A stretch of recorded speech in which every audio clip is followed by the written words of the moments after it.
জয় জগন্নাথ। এই জগন্নাথ মন্দিরে ঘটে যাওয়া আজকে আরেকটি লীলা কাহিনী শ্রবণ করব। আমরা ইতিপূর্বে শুনেছিলাম যে এই জগন্নাথ মন্দিরে একজন পূজারী ছিলেন যার নাম ফটিকবাবু। তার 7 জন কন্যা ছিল, সেটিও আমরা জেনেছিলাম। তো তার এক কন্যার বিবাহ ছিল এই দিন। এই দিনে অনুষ্ঠানের সময় হঠাৎ একদল দুষ্কৃতকারীর প্রবেশ ঘটে। এটি ফটিকবাবু এবং সবাই বুঝতে পারলেন যে ইনারা তো নিমন্ত্রিত ব্যক্তি নন, তাহলে ইনারা কারা? তো এসেছিল বিশেষ একটি উদ্দেশ্য নিয়ে। বিবাহ উৎসব মানে অনেক টাকা পয়সার ব্যাপার থাকবে, অনেক সোনাদানা, অনেক কিছু থাকবে, কিছু অর্থ পাওয়া যাবে। সেই উদ্দেশ্য নিয়ে দুষ্কৃতকারীদের একদল এসে প্রবেশ করল।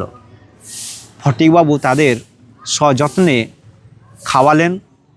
খাওয়ানোর পর তাদের নিজেদের মধ্যেই তারা বচসা শুরু করে দিলেন। তাদের মধ্যে এই বচসা এমনভাবে বেড়ে গিয়েছিল যে তারা নিজেরাই সেই স্থান ত্যাগ করে অন্যত্র চলে গেলেন। কিছুদিন পর রাত্রে হঠাৎ ফটিকবাবুর দরজায় কেউ এসে কড়া নাড়ল। বললেন, আমি ডাকাত দলের সর্দার, কিন্তু আপনার কোনো ভয় নেই, আপনি দয়া করে একটু বাইরে আসুন, আপনাকে আমি কিছু কথা বলতে চাই। তো ফটিকবাবু সবিনয়ে বললেন যে আমি দরজার ভেতর থেকেই সব কিছু শুনছি, আমি দরজা কোনোভাবেই খুলতে পারবো না। তো ডাকাত দলের যে সর্দার তিনি জানালেন যে আমরা সেই দিন এসেছিলাম বিয়েবাড়িতে কিছু চুরি করে নিয়ে যাওয়ার জন্য, কিন্তু হঠাৎ আমরা দেখলাম যে জগন্নাথ মন্দির থেকে একটি আলো বেরিয়ে এসে কেমন যেন আপনার মাথার উপরে বিরাজ করছে। তখন আমি অন্যদেরকেও দেখালাম যে কি হচ্ছে এই ব্যাপারটি। তো অন্যরা এই ব্যাপারটিকে খুব ভালোভাবে নিলেন না। তারা ভাবলেন যে আমরা যে উদ্দেশ্যে এসেছি সেই উদ্দেশ্যেই আমরা সম্পূর্ণ করে তারপর ফিরব। কিন্তু আমি তাদেরকে সেই দিন প্রতিবাদ করেছিলাম যে আমরা আজ যদি ডাকাতি করি তাহলে আমরা নিশ্চিতভাবে ধরা পড়ব এবং সবার কাছ থেকে আমরা মার খেতে বাধ্য হব। তাই আজকে কোনোভাবেই কোনো কিছু করতে আমি রাজি নই।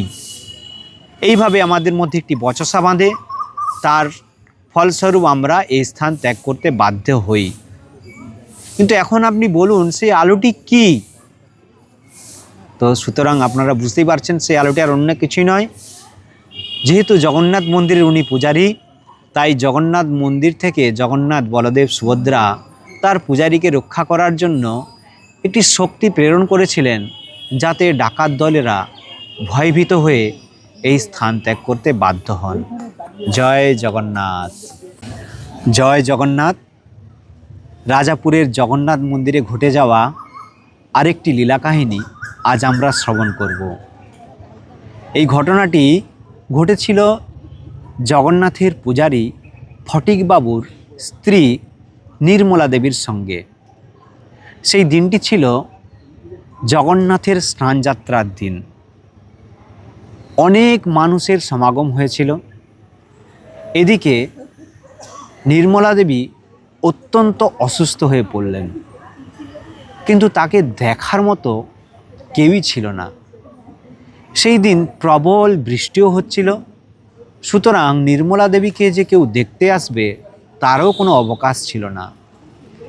সমস্ত সেবা কার্য সম্পাদনের পর ফটিকবাবু যখন বাড়িতে ফিরে আসলেন, তখন সারা বাড়ি জুড়ে এক অলৌকিক পদচিহ্ন দেখতে পেলেন।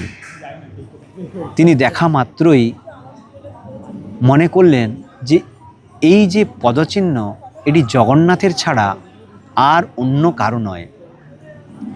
তিনি তৎক্ষণাৎ অচেতন অবস্থায় থাকা নির্মলা দেবীর মাথায় সেই পদরজ ছড়িয়ে দিলেন এবং কিছুটা নিজের মস্তকেও নিলেন।